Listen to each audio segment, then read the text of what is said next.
Bueno, sí, ya estamos la mayoría, doctor. Igual se van a ir uniendo transcurso de la clase.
Sí.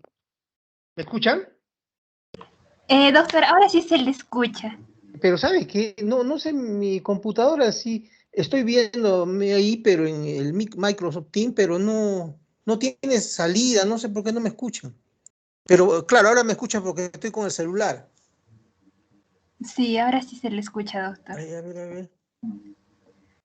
Qué raro.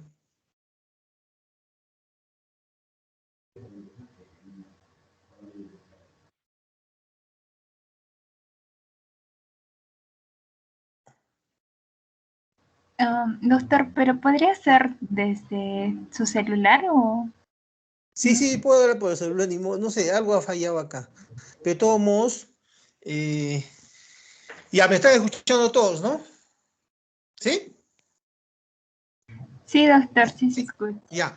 Bueno, justamente estamos empezando, 2:30 la clase correspondiente al día de hoy, para que puedan ustedes tener algunos puntos básicos para que ustedes puedan ampliar posteriormente con la literatura, la bibliografía que van a leer y posteriormente inclusive pueden ir a la investigación, etcétera. ¿No? Es importante tener algunos puntos básicos que el día de hoy vamos a tratar, ¿no? De acuerdo al cronograma del sílabus, ¿no? El día de hoy nos corresponde 3 clases importantes, ¿no? Las patologías que acompañan al embarazo, ¿no? Tenemos primero patologías gastrointestinales, patologías no cardiovasculares y las patologías respiratorias, que a veces se presentan con bastante frecuencia en la consulta y también nos va a ayudar para hacer un diagnóstico, ¿no? En los pacientes que vamos a ir nosotros tratando, ¿verdad? Entonces empezamos con esta primera parte sobre la patología digestiva,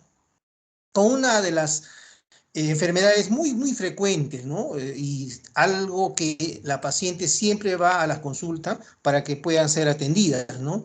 Me refiero a la enfermedad por reflujo gastroesofágico, ¿no? Le denominan ERG, ¿no? Justamente por las siglas, ¿no? Que justamente se denomina esta enfermedad, ¿no? Que viene a ser un flujo en retroceso o la regurgitación del contenido del estómago hacia el esófago, ¿no? Entonces, ese reflujo justamente va a ocasionar la molestia de las pacientes, ¿no? Durante el primer trimestre, según la literatura investigada, es aproximadamente 52%, ¿no? Se va a dar.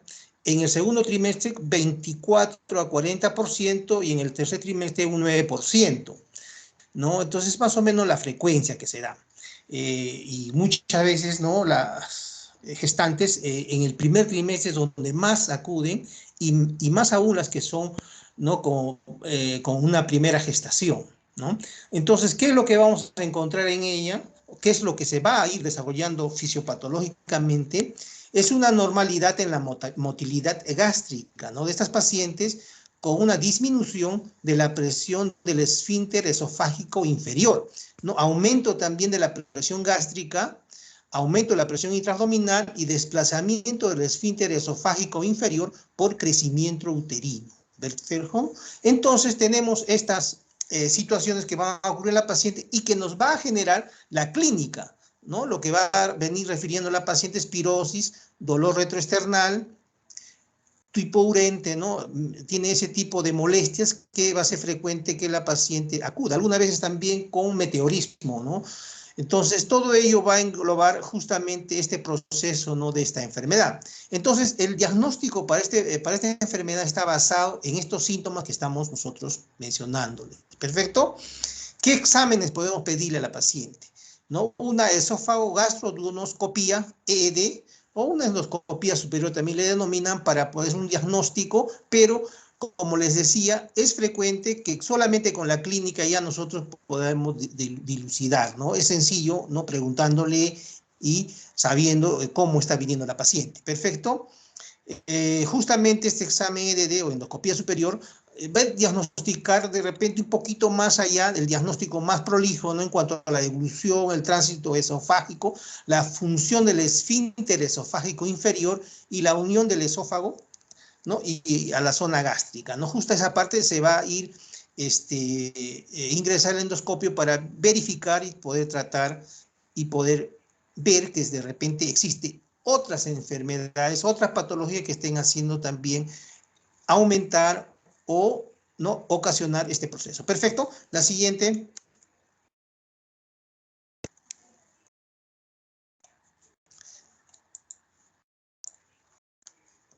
Entonces, en cuanto al tratamiento, nosotros vamos a ver primero que modificar el estilo de vida, ¿no? Entonces, en estas pacientes se les va a aconsejar evitar bebidas alcohólicas, elevar la almohada 12 a 14 centímetros, evitar agacharse, dieta fraccionada, el último alimento 3 horas antes de acostarse, evitar los alimentos que relajan el esfínter esofágico inferior y que tengan un alto contenido de santina, ¿no? Como el té, café, chocolate.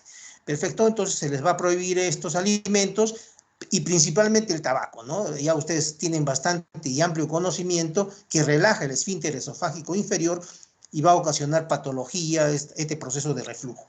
Asimismo, disminuir las grasas que tardan el vaciamiento gástrico, ¿no? Y que van a favorecer este reflujo. Asimismo, disminuir todos los alimentos que sean en cuanto a las bebidas carbonatadas, ¿no? Hablamos de las gaseosas, ¿no? Que vencen la resistencia del esófago, esfínter inferior, y que va a favorecer ese reflujo que estamos mencionando. Entonces, todos estos alimentos hay que tratar de mencionarles en las indicaciones para no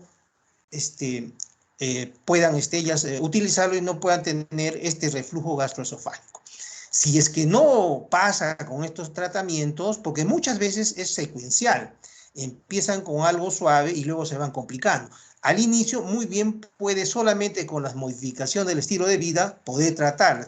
En otros casos no, y entonces ingresamos a los antiácidos. Del más frecuente son los hidróxidos de aluminio en suspensión, 5 a 10 mililitros por vía oral 2 veces al día o 3 veces después de los alimentos durante 2 semanas, ¿no? Se les indica, o también algunos antagonistas de receptores H2, como la ranitidina, 150 miligramos vía oral cada 12 horas por 4 a 8 semanas.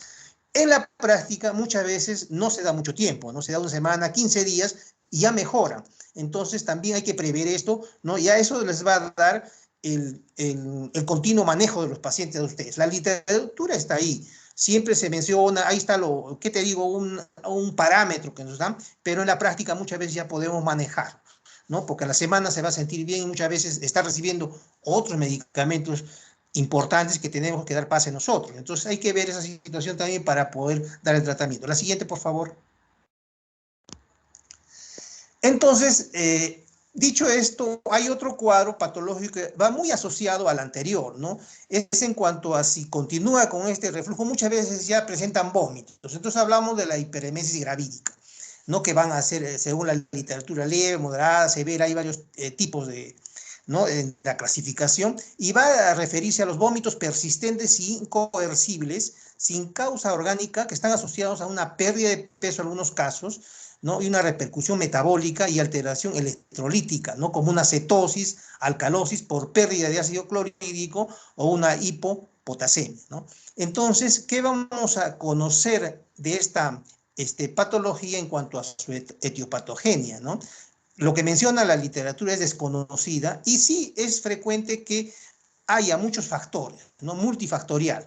Entonces hablamos de la elevación de la beta-HCG, los estrógenos, la progesterona, la leptina, hormona de crecimiento placentario, la tiroxina, las hormonas adrenocorticales que van a elevarse, ¿no? En la gestación. Entonces van a ser problema, ¿no? De este tipo de patología, van a ocasionar, digamos. Por lo tanto, hay que tener cuidado también en este tipo, ¿no? Ir controlando en todo caso. Asimismo, los factores familiares, ojo, porque a veces problemas en la casa, situaciones que ayudan a esta hiperemesis, factores psicológicos también, tensión, preocupación, y la masa placentaria. Ustedes saben muy bien que la masa placentaria, o sea, la placenta, origina todo este tipo de hormonas, ¿no es cierto? Es su función principal o básica, digamos, porque tiene varias, es también la de generación de hormonas. Entonces hay que tener cuidado porque si la masa placentaria por ecografía medimos que está grande, entonces puede estar produciendo mayor cantidad. Entonces hay que ver también, o al dosar, ¿no? Se la encuentra que está produciendo, entonces puede ocasionar este proceso, ¿no? ¿Qué síntomas vamos a encontrar? Como les decía anteriormente, vómitos, ¿no? Náuseas y vómitos de leve a moderado. Frecuentemente, como les decía al inicio, es común hasta las 16, todo el primer trimestre, ¿no? Que van a presentar muchas veces solamente con cambio de estilo de vida, orientación, se les pasa. Hasta de repente un tratamiento psicológico de los familiares se le va bajando, porque están emocionadas, tensas, porque son primigestas, no edad todavía que no puedan tener, o tienen problemas con el papá, con la pareja, etcétera, etcétera. Entonces hay que orientarles. Muchas veces les pasa, pero algunas si no, ya entramos a la hiperemesis que llama es más un poquito más peligrosa, que van a tener su proceso que puede complicarse. ¿Por qué? Porque va a haber deshidratación, pérdida de peso, taquipnia, taquicardia, diaforesis, trastornos hidroelectrolíticos, ¿no? Eso es importante saber para el tratamiento, ¿no? Y de acuerdo a la literatura también leve, moderado, grave. Todo este proceso, como les decía, es progresivo, ¿ya? Es raro que vaya la paciente con una hiperemesis que inclusive no pueden probar ni siquiera agua de inicio. Siempre va siendo secuencial. Es raro. En la medicina nada es exacto. A veces siempre algo escapa de lo común. Entonces hay que tener mucho cuidado. Por eso que somos médicos y tenemos que tener un ojo clínico, una curiosidad y preguntar, indagar, verificar. Perfecto. La siguiente, por favor.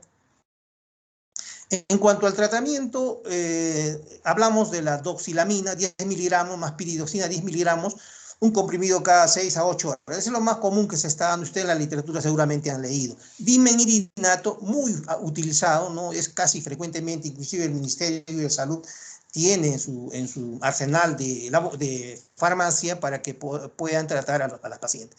De 50 a 100 miligramos vía oral cada 6 horas o para 4. Muchas veces se da cada 8 horas, que es lo más que vemos, ¿no?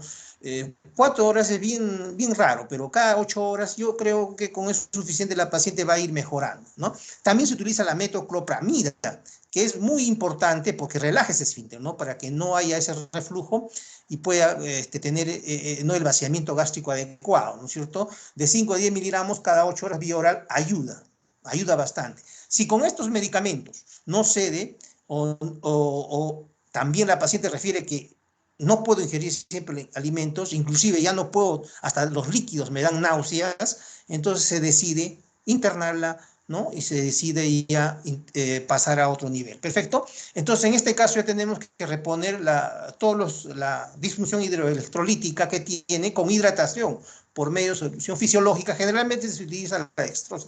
Ya es importante el 5% que va a ser bastante beneficiosa porque muchas veces no contiene carbohidratos que van a ayudar porque están a veces que no se han alimentado y eso les va a ayudar mucho. Durante las primeras 24 horas comienza con una cantidad que no supere los 2,5 litros. Eso en cuanto a la reposición de líquidos, ¿no? Y también se puede asociar antieméticos parenterales como clorhidrato de prometacina, 25 miligramos intramuscular cada 4 o 6 horas. ¿No? Y también acá se puede utilizar la metoclopramida vía endovenosa también, y el gravol, diminuto, se puede usar, ¿no? De acuerdo a las indicaciones, de acuerdo a la posología que estamos indicando, y ayuda bastante, ¿no? Para la paciente, ¿no? Entonces corregimos el déficit electrolítico, ¿no? Especialmente cloro, sodio y potasio, ¿no? Siempre preguntando, tratando de obtener el resultado del ionograma para ver cómo está, ¿no? Estos electrolitos en cuanto a su cantidad, osmolaridad, ¿no? También ver exámenes de orina para ver cómo van, ¿no? Y control con electrocardiograma, porque ustedes saben que estamos manejando ya sodio, cloro. Perfecto. Entonces es importante conocer esto. A veces solemos usar solución de cristaloides intravenosos de 1000 a 1500, ¿no? Hasta 2500 arriba habíamos mencionado, hasta corregir la volemia, luego seguir, ¿no? Más o menos con 100 a 150 centímetros cúbicos la hora. La siguiente, por favor. Con eso, básicamente, esa parte lo manejamos. Entramos a otra patología que también es frecuente, la colestasis intrahepática del embarazo, ¿no? Esta enfermedad es específica de la gestación, es reversible y se va a dar en el segundo trimestre especialmente, ¿no? A veces en el tercer trimestre y muchas veces con el parto esta enfermedad desaparece, ¿no? Frecuente, engañosas, multíparas y con antecedente de colestasis, principalmente aquellas que han consumido anticonceptivos orales. La causa es desconocida. La fisiopatología está asociada a factores hormonales también, ambientales y hereditarios. El cuadro clínico básico va a ser con el prurito. Eso sí muchas veces viene con prurito las pacientes. Algunas veces son dérmicas simplemente, ¿no? Pero en otros casos hay que prestar atención, porque si vemos ictericia, entonces la cosa cambia, ¿no? Y muchas veces no vamos a tener un diagnóstico claro y prolijo en estas pacientes. El prurito en 80%, con un síntoma principal, ¿no? En el tercer trimestre básicamente, ¿no? En el primer trimestre un poquito bajo, casi 10%, y luego va subiendo a 25% en el segundo, y en el tercero, como hemos visto acá, es bastante elevado, ¿no? Se ve iniciar en las palmas y plantas, avanza centralmente hasta ser generalizado. Y por ello muchas veces hay escoriaciones, ¿no? Por el rascado, ¿no? Y muchas veces a predominio nocturno. Entonces va a provocar en la paciente insomnio, irritabilidad, y tenemos una paciente que es quejumbrosa, que va a llegar a la consulta. La ictericia, que básicamente se presenta un 25%, aparece más o menos a las 2 o 3 semanas en promedio, o 1 a 4 semanas después del prurito, ¿no? Y va acompañado de coluria, hipocolia, náuseas, vómitos y molestias en el hipocondrio derecho, ¿no? Muchas veces va a ocasionar también esteatorrea, pérdida de peso, no es muy frecuente, ¿no? Muchas veces este proceso se va a resolver a los pocos días del parto, máximo 4 semanas. Perfecto. Esa es más o menos la tipificación de esta enfermedad. La siguiente, por favor. Entonces entramos a los exámenes de laboratorio, ¿no? En gestantes normales no muestran modificaciones en los niveles séricos de transaminasas y sales biliares. La fosfatasa alcalina está aumentada, ¿no? Normalmente en el tercer trimestre, ¿no? Por contribución de la síntesis placentaria, ¿no? Entonces hay exámenes de laboratorio que la embarazada per se va a estar aumentado. Perfecto, pero nosotros tenemos que dosar enzimas hepáticas, las transaminasas, la bilirrubinia y la fosfatasa alcalina. Entonces van a estar alteradas, van a estar elevadas en este tipo de patología, ¿no? Entonces más que el término medio. Entonces nos puede dar un criterio diagnóstico adecuado. En la clínica, ¿no? es compatible con el proceso de la enfermedad y también con la elevación de las enzimas hepáticas, ¿no? En cuanto a las sales biliares. ¿Con qué podemos diferenciar esta patología? Con hepatitis viral, ojo, que vamos a tratar posteriormente, litiasis biliar, enfermedades dermatológicas, como les decía, alergias, por ejemplo, van a venir con ese proceso y tenemos que hacer la disquisición clínica, enfermedades parasitarias o trastornos metabólicos, ¿no? Entonces, pueden aumentar, ¿qué? La bilirrubina total, mayor de 1.2 mililitros por decilitro, la fosfatasa alcalina, mayor de 500 unidades internacionales por litro. Algunos hablan un poquito más, ¿eh? Si usted ve la literatura, inclusive de los protocolos, habla hasta de 600. Entonces, tenemos que ceñirnos siempre a la bibliografía y, como le digo, a la bibliografía que nos están recomendando. Perfecto. Pero van a encontrar inclusive un poco más. Las transaminasas, ¿no? Tanto la TGO, la pirúvica y la oxalacética, en 35 a 60 van a estar mayor de ese nivel, ¿no? Y la glutamil gamma transferasa, mayor de 40 unidades internacionales por litro, ¿no? Los ácidos biliares, tanto el cólico como el desoxicólico, van a estar mayor de 10 a 14 micromoles. No, más o menos son algunos parámetros que se estipula para esta enfermedad en cuanto a los exámenes laboratorios. La siguiente, por favor.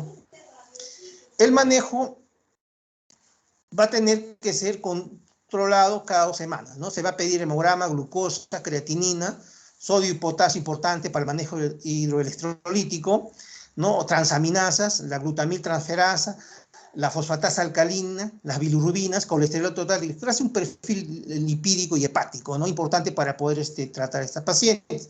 También el tiempo de protrombina, tromboplastina y parcial y activada, ¿no? Todo lo que corresponde al manejo del hígado. Importante tener esta batería de exámenes para que nos pueda tener un diagnóstico claro. Luego ya que en el tratamiento médico, antihistamínicos se suelen usar. Generalmente la clorfenamina es bastante efectivo, ¿no? 2 a 6 miligramos por cada 12 horas, cada 8 horas vía oral. La hidroxicina, 25 a 50 miligramos cada 8, también puede ser efectiva.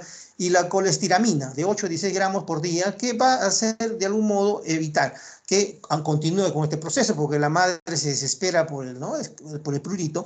Y de la experiencia que tenemos, más se utiliza la clorfenamina. ¿Ya? La clorfenamina es más usable y más frecuente y casi inocuo para poder manejar en estos pacientes. Entonces también algunos utilizan el ácido uso desoxicólico, 15 miligramos por kilo por día durante 20 días. Mientras más básica sea el medicamento y mejor ustedes lo manejen, mejor va a ser. Traten de tener una batería ustedes de medicamentos para poder usar, pero manéjenlo bien, ¿no? Manéjenlo bien.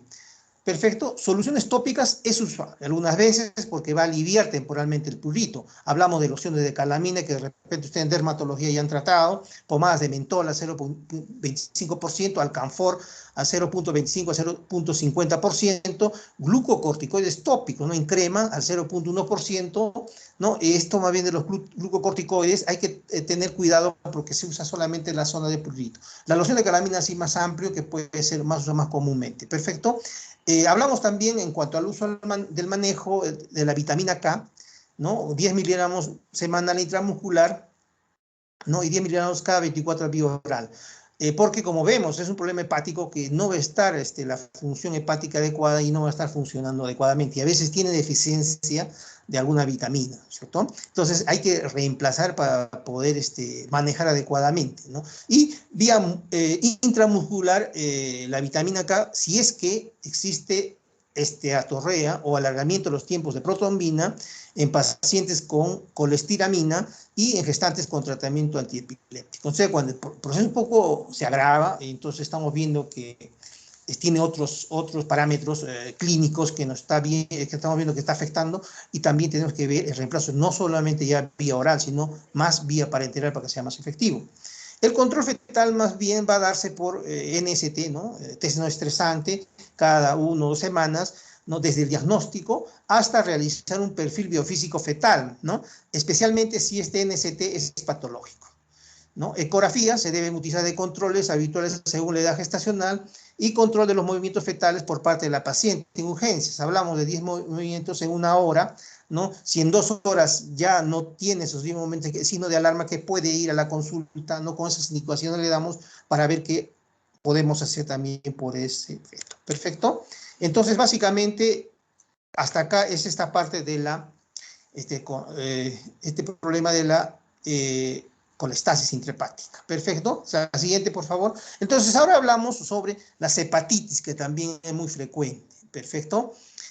Entonces, ustedes seguramente ya han estudiado en básicas que es una lesión inflamatoria difusa del hígado por agentes etiológicos que clínicamente puede ser asintomática o cursar con grados variables de insuficiencia hepática, ¿no? Entonces, de los virus hepatotrópicos hablamos de hepatitis A, B, C y E, ¿no? Y algunos virus como el herpes simple, el citomegalovirus, la varicela zoster y el virus de Epstein-Barr pueden causar un síndrome de hepatitis aguda como una manifestación clínica inicial. También hay que tener cuidado con este tipo de virus. Perfecto.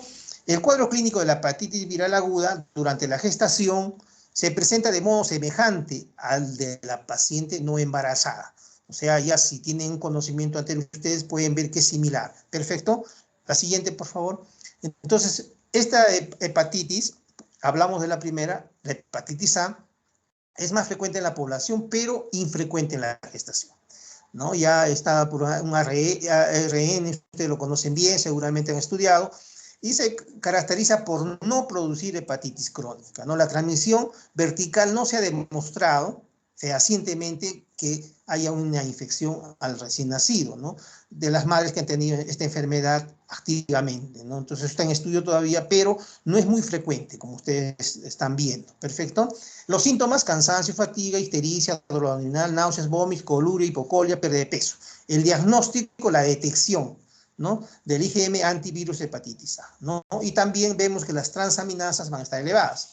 El tratamiento de la prevención se basa en medidas de higiénica dietéticas, especialmente en la corrección de la manipulación de los alimentos, ¿no? Y también es frecuente se utilice vacunas. ¿En qué zonas?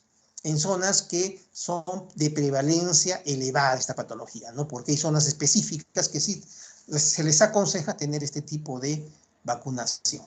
La siguiente, por favor. Luego tenemos otra hepatitis, la viral B, ¿no? Por hepanavirus B, es un ADN, ¿no? Y puede evolucionar a enfermedad aguda, a una hepatitis crónica. Esta sí nos va a dar una hepatitis crónica, cirrosis, un carcinoma hepático o una hepatitis fulminante, ¿no? La gestación no va a empeorar el pronóstico de la enfermedad, excepto si la gestante padece de una enfermedad crónica base, ¿no? Entonces ahí sí va a afectar más, con más acuciosidad, va a ser más perniciosa. Está asociado a riesgos de parto pretérmino en gestación con cuadro agudo, y acá sí va a haber una transmisión vía sanguínea, sexual y vertical. Perfecto. La transmisión muchas veces ocurre por contacto con sangre, semen o secreciones vaginales infectadas. Existe un riesgo de cronificación en adultos, 5%, y en la infección perinatal, 90% aproximadamente. Es alto, ¿no? En la infección perinatal. Y las fases que se describen es la inmunotolerante, que puede curar durante décadas, ¿no? Se hace el dosaje de antígeno hepatitis B la E positivo, el DNA elevado y las transaminasas normales, ¿no? La otra fase inmunoactiva, va a tener positivo el antígeno hepatitis B tipo E, el DNA va a estar elevado y las transaminasas también van a estar elevadas. En la fase de portador inactivo van a estar negativos, ¿no? El antígeno hepatitis B, el DNA va a estar disminuido y las transaminasas van a estar normales. Entonces van a tener estas 3 fases, ¿no? En cuanto a la secuencia de la hepatitis B. La siguiente, por favor. En cuanto a la clínica, ya ustedes seguramente tienen conocimiento que hay dolor abdominal, fiebre, cefalea, malestar general. ¿Qué es lo más que describen? Malestar general, fatiga, mialgias, artralgia, hiporexia, náuseas o vómitos. Una fase histérica que más o menos va a estar 10 a 20%. El diagnóstico es básicamente materno por vía serológica, ¿no? Entonces se dosa el antígeno de superficie australiano, que va a estar en la aguda, ¿no? Y en la crónica y en la curada va a estar positivo, ¿no? Y el anticuerpo antígeno australiano va a estar solamente positivo cuando la persona ha sido vacunada. Y también tenemos los antígenos frente al de protección core, que la IgG, la IgG frecuentemente en la aguda va a estar negativa, pero sí en la crónica y en la curada. La IgM sí en la aguda está, eso lo saben muy bien ustedes por inmunología. Perfecto.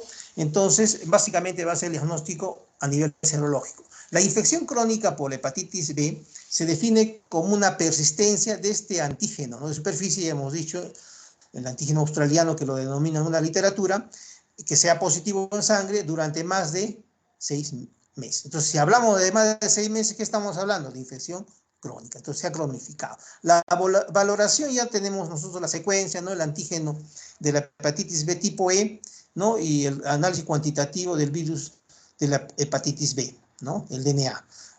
También hacer un examen de bioquímica base, el perfil hepático con las transaminadas, hemos hablado anteriormente, todo lo que podemos hacer, las pruebas de, ¿no? De hígado, ¿no? Y también pruebas de coagulación para poder la secuenciación y ver en qué estado está, ¿no? En cuanto a las fases habíamos hablado anteriormente. La siguiente, el manejo y tratamiento de la gestante va a ser básicamente por todo este perfil de virus de la hepatitis B. No se le pide y se va analizando en qué fase está y cómo se va a poder manejar. Revalorar siempre este perfil, ¿no? De actividad en el tercer trimestre para ver también en qué nivel está. Realizar, aparte de eso, cultivos endocervicales y vaginales para descartar enfermedades de transmisión sexual, ¿no? Que incrementan el riesgo de la transmisión vertical. Solicitar en algunos casos serología, ¿no? De virus hepatitis D, que algunos pueden estar asociados, es bien raro, ¿no? Casi no se da, pero ¿no? Es bueno. Y también analizar la serología en cuanto a la pareja, ¿no? Y si es que están inmunizados, ¿no? Verificar y remitir para la consulta. Y las medidas de prevención que deben ustedes siempre tener presente y deben recomendar, ¿no? Uso preservativo, guantes, evitar la promiscuidad, drogas, ¿no?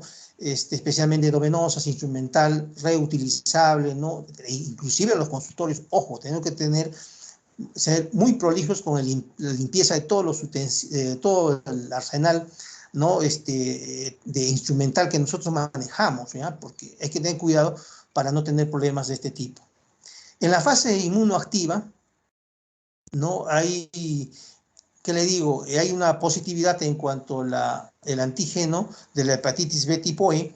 No hay complicaciones por fibrosis o cirrosis hepática, no se olviden cirrosis hepática que vamos a ver posteriormente, ¿no? Y hay un riesgo de reactivación de la hepatitis B por tratamiento inmunosupresor. Entonces hay que tener cuidado cuando esté manejando también inmunosupresores en las pacientes que estén teniendo esta signología o sintomatología. Frecuentemente la literatura habla de un tratamiento con lamivudina de 150 vía oral cada 12 horas y también algunos otros que utilizan el tenofovir, ¿no? Para poder tratar 300 miligramos vía oral cada 12 horas. Pero hay que ver, ¿no? En qué nivel del FDA están para poder manejarlo. Se acepta, ¿no? Pero siempre valorando el riesgo, ¿no? Materno y riesgo fetal también, ¿ya?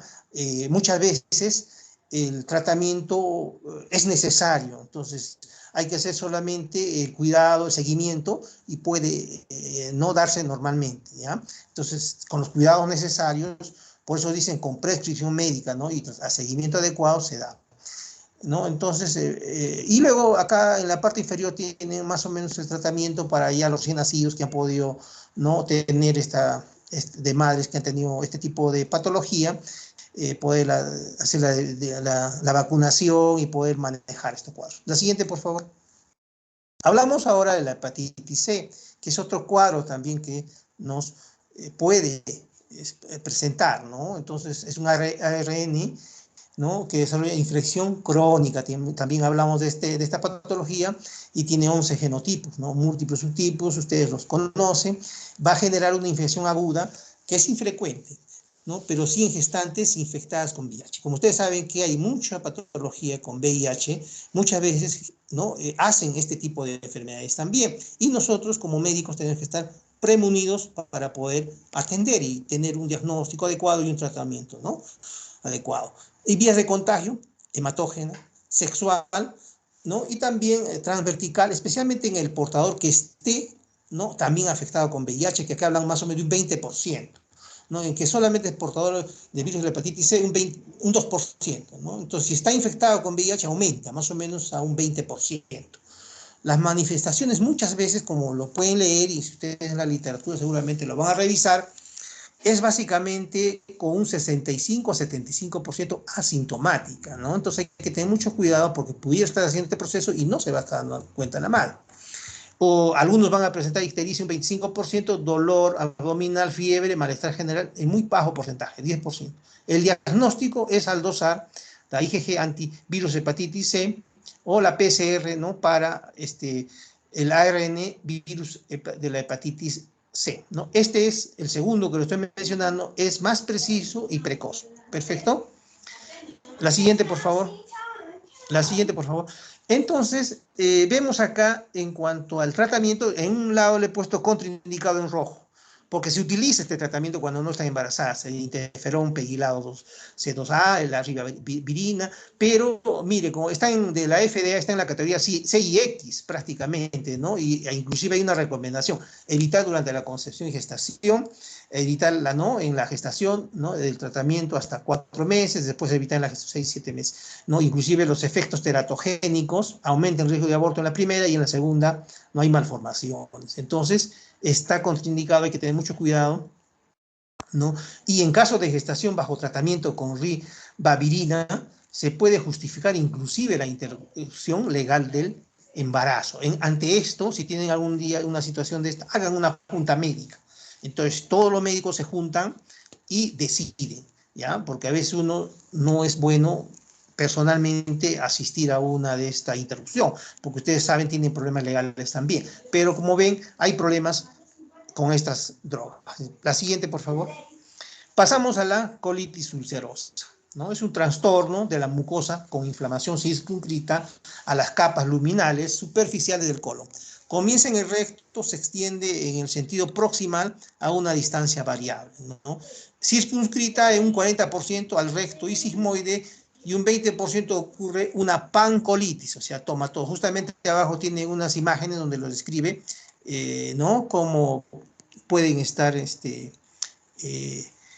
avanzando esta enfermedad, ¿no? Desde una proctitis hasta una pancolitis, ¿no? El embarazo no tiene efectos importantes, ¿no? En la colitis ulcerosa. ¿Qué síntomas vamos a ver en estas pacientes? Diarrea, rectorragia, no se olviden, rectorragia, hacer decisión también con otra patología, tenesmo y cólicos abdominales. El diagnóstico se basa en la exclusión de cuadros diarreicos infecciosos, la historia personal o familiar y la posibilidad de confirmar por endoscopía las lesiones. Entonces tenemos que inclusive ayudarnos con, ¿no? El endoscopio. Tratamiento, la siguiente por favor.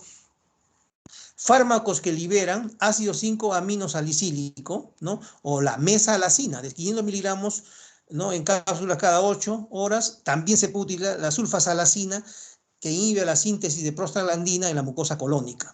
Se administra corticoides vía oral o parenteral, también por enema para enfermedades más graves. Entonces, si va complicándose, entonces la situación ya va a tomar otro carisma, ¿no? Entonces hay que tener cuidado en esto. Y como les digo, muchos de estos procesos van a ser siempre asistidos con un equipo multidisciplinario. Ojo, tenemos que también pedirle interconsulta a ver para poder ir tratando a esta paciente, ¿ya? Si es resistente al tratamiento, se puede usar compuestos inmunomoduladores. La acitromicina, ¿no? Ustedes saben que es un inmunomodulador también, o puede comportarse como tal, acelular, sistémico, y la 6-mercaptopurina o la ciclosporina, ¿no? Se puede utilizar también como tratamiento. La siguiente. Entonces, pasamos a otra patología que también pueden suceder en la gestación, ¿no? Hablamos de la apendicitis aguda. Es la inflamación del apéndice secal por diferentes causas independiente del embarazo.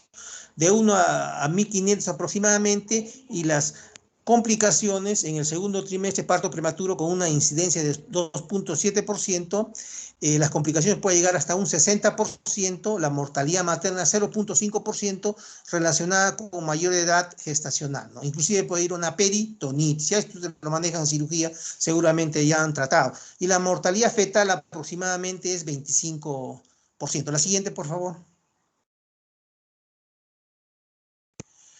el curso clínico, sí es importante saber que en los 2 primeros trimestres, igual que en las no gestantes, ¿no? Astenia, anorexia, náuseas, vómitos, dolor periumbilical y en la fosa derecha. Después del 5.º mes, el apéndice y la localización del dolor se deslizan o desplazan en sentido craneal por encima de la cresta ilíaca derecha. Punta del apéndice gira en sentido medial por el útero gestante. Como ven en la figura del lado derecho, ustedes muy bien se pueden observar que cómo es cada mes va subiendo, ¿no? La posición, la ubicación. Hay que tener presente esto en el examen, ¿no? Que vamos a practicar a la paciente para poder descartar apendicitis aguda. Y al final del embarazo está más próximo ya a la vesícula biliar, ¿no? Que al punto de Bach-Burney, y en ocasiones en el epicondrio derecho. ¿Se dan cuenta? Esa ubicación es importante tener presente. La siguiente. El diagnóstico va a estar dado, usted, el clínico básico, ya le habrán dicho seguramente en cirugía, es típico el paciente que tiene este problema, ¿no? Viene un poquito encorvado, agarrándose el estómago, ¿no? Por el dolor, ¿no? En este caso, tenemos varios puntos, Bach-Burney, Blune, obturador, psoas, ustedes lo manejan bien, el Rossby, y el laboratorio nos puede dar a nivel de polimorfo nucleares elevado, ¿no? O inclusive desviación izquierda, si proceso de infección agudo, ¿no? Y la ecografía, ven en el lado derecho, una ecografía donde se muestran, ¿no? 2 imágenes, ¿no? Lúcidas, alargadas, que al medirlo es mayor de 6 milímetros, ¿no? Que va a estar ya tipificándonos. Actualmente se utiliza mucho el ecógrafo para también diagnosticar estos procesos, ¿no? A partir de 35 semanas a más, va a ser el diagnóstico más dificultoso, ya por lo que hemos hablado. Perfecto. El tratamiento hay un manejo quirúrgico, una Pendilaf, ¿no? Y también últimamente la laparoscopía, que es más importante porque hay una ventaja, es menos manipulación uterina, menor depresión fetal, pero desventajas la técnica, ¿no? Que hay que insuflar, ¿no? Hay que hacer todos los puertos que ustedes ingresan y a veces dificultan, ¿no? Porque el útero va a estar ya crecido. Entonces va a ser bastante complicado, ¿no? Entonces también hay problemas en ese sentido, hay que valorar ya en el momento. Entonces, básicamente, ustedes que sepan que hay estos tratamientos para este tipo de procesos. La siguiente, por favor.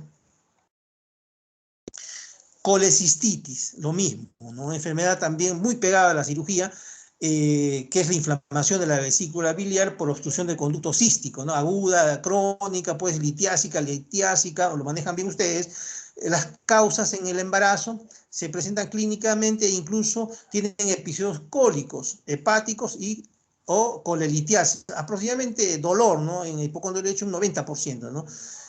¿Afecta en la población? Sí, a nivel de población un 10%. En el embarazo, ¿no? Puede darse por, ¿no? Tratamiento hormonal, por la edad, ¿no? Obesidad, diabetes, ¿no? Van a un poco más, ser más frecuentes en estos casos, ¿no? Y puede complicarse esta enfermedad si consume alcohol o en ocasiones por tumores también de la vesícula biliar. El curso clínico, la triada, dolor en el hipocondrio derecho, fiebre, leucocitosis. Perfecto, puede asociarse a náuseas, vómitos, ¿no? En 50% en las mujeres, dispepsia biliar y sudoración fría, ¿no? Que se dan unos casos. El diagnóstico también, miren, la ecografía de la parte inferior izquierda, ven tipificar ahí cómo es que la vesícula está agrandada y se ve ahí, ¿no? Una imagen de la litiasis biliar. Perfecto, el barro biliar inclusive se describe adecuadamente y básicamente ya el diagnóstico está hecho. Perfecto. Hay complicaciones, como ven en la imagen de la derecha, son como 10 complicaciones. Perfecto, eso ya ustedes lo van a leer posteriormente y en la clase de cirugía lo van a ampliar seguramente. La siguiente, el tratamiento, reposo, antibiótico-terapia, administrar analgésicos y espasmolíticos. Se utilizan si no hay mejoría de 12 a 24 horas o si notan hallazgos sistémicos, está complicándose la paciente, no se prefiere el uso de antibióticos, ¿ya? Y dentro de ello la ampicilina intravenosa, que es más frecuente utilizado. Y al último vamos a una colelaf, ¿no? Que es lo más frecuente, una colecistectomía laparoscópica, ¿no? Es un poco más frecuente, ¿no? Por las ventajas que estamos hablando de las cirugías laparoscópicas, ¿no? Que la abierta, que se ve también, ¿no? Pero por el momento están más utilizando la colelaf. La siguiente, por favor. Ya casi en las últimas patologías de las gastrointestinales tenemos el hígado graso agudo en el embarazo, ¿no? Es una enfermedad mitocondrial con alteración de la oxidación de los ácidos grasos en la mitocondria, lo que conduce a la acumulación de los triglicéridos en el hepatocito y la formación de esteatosis. Su frecuencia es mayor en las primigestas, cuando el feto es de sexo masculino, estados hipertensivos del embarazo y gestaciones múltiples, ¿no? El curso clínico aparece en el tercer trimestre, o puerperio precoz, una en 13.000 aproximadamente, la mortalidad materna en 12%, fetal 18%. ¿Qué síntomas? Inespecíficos, en algunos casos, náuseas, vómitos, astenia, anorexia, dolor de epigastrio en el hipocondrio derecho, ictericia, es un signo tardío que aparece a 1 o 2 semanas después del comienzo de los síntomas. Entonces tenemos que tener cuidado en los síntomas primigenios, ¿no? La astenia, el dolor en epigastrio, ¿no? Las náuseas y vómitos, hacer la anamnesis importante y la disquisición con los otros cuadros. ¿Qué le vamos a pedir? Enzimas hepáticas, la bilirrubina, la creatinina sérica, el ácido úrico, alteración en los tiempos de coagulación, la hipoglucemia, la hiperamonemia. Todo esto está alterado, como ven, de acuerdo a su, ¿no? A los exámenes laboratoriales que nosotros estamos pidiendo. Perfecto. Y en la imagen derecha vemos un hígado graso ¿no? Diferenciándose de un hígado normal, ¿no? ¿Cuánto es la diferencia, ¿no? Que se ve por esta enfermedad? La siguiente. Y el diagnóstico, la ultrasonografía y la resonancia magnética indican la presencia de infiltración de grasa en el hígado a través de las imágenes, ¿no? O también se puede utilizar una biopsia hepática.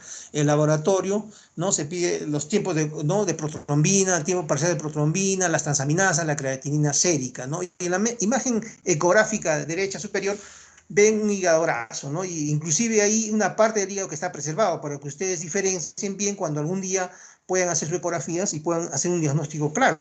Entonces se puede observar esto, ¿no? Como una ayuda diagnóstica importantísima en el manejo, ¿no? De estos pacientes. Tratamiento, no hay tratamiento específico, el diagnóstico tiene que ser precoz y ya finalizar el embarazo. Estabilizar y mantener el estado materno, no existe un criterio unificado para el método, ¿no? De utilizar, ¿no?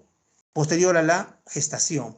Y tener una reserva adecuada siempre de plasma, plaquetas, concentración de matriz. ¿Por qué? Porque muchas veces se complican y vamos a tener que hacer uso de este tipo de insumos para poder tratar a esta paciente.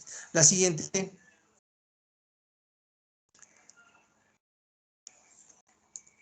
Y la pancreatitis, unas cuantas palabras que también algunas veces pueden dar, que usted lo conoce, ¿no? Que es una inflamación pancreática, que es desencadenada por la activación del tripsinógeno pancreático debido a la autodigestión, ¿no? Se caracteriza por la destrucción de la membrana celular y proteólisis, edema, hemorragia y necrosis. Según la definición de Atlanta, hay leve y severa, ¿no? La clínica es importante. El dolor, ustedes manejan bien los dolores en biología, ustedes han estudiado cómo es el dolor de pancreatitis, ¿no es cierto? La irradiación es muy importante. ¿Por qué? Porque las náuseas, vómitos, hiporexia, ictericia, hemos visto que varias patologías lo tienen. Entonces, ustedes tienen que ver con algunos signos cómo diferenciar, ¿no? 4% en gestantes, 60 pacientes da en partos pretérminos, hay que tener cuidado en esto. Hay una mortalidad materna menor del 1%, pero es importante, y en el feto más o menos 18%. Entonces hay que tener cuidado también que en esta pancreatitis nos puede sorprender. Tratamiento conservador, ¿no? Reposo intestinal con o sin aspiración de sonda nasogástrica, que es lo importante, ¿no? Porque está reteniendo y manteniendo. Esto sí es fundamental también, el equilibrio hidroelectrolítico, ¿ya? Hacemos AGA, etcétera, etcétera, y también vemos los exámenes, ¿no? Del ionograma para ver cómo vamos a ir manejándolo. Analgésicos sí se puede utilizar si el dolor es muy intenso, vía parenteral, ¿no? Anticolinérgicos, y podemos utilizar principalmente acá antiespasmódicos, ¿no? Es importante un antiespasmódico para poder calmar. Pero unas veces, si no sucede, simplemente el equilibrio hidroelectrolítico tenemos que manejarlo adecuadamente para que no se nos complique la paciente, que es lo más importante. Perfecto. Bueno, la siguiente, mire, hasta acá hemos acabado esta primera parte. Entonces pasamos de una vez a la segunda parte porque ya tenemos, el tiempo se va volando. Bueno, entonces aquí hablamos de las enfermedades cardiovasculares. Entramos ya a otro nivel de las enfermedades que se asocian con la gestación, que es importante tratar. ¿Perfecto? Entonces, la siguiente, algunas generalidades que creo lo vamos a manejar, ya lo van a leer esto porque es de literatura que nosotros, lo importante de esta imagen es que para un diagnóstico seguro, la ecocardiografía es importante, ¿ya? Los diferidos vamos a tener tanto radiología y los exámenes radionucleares, ¿no?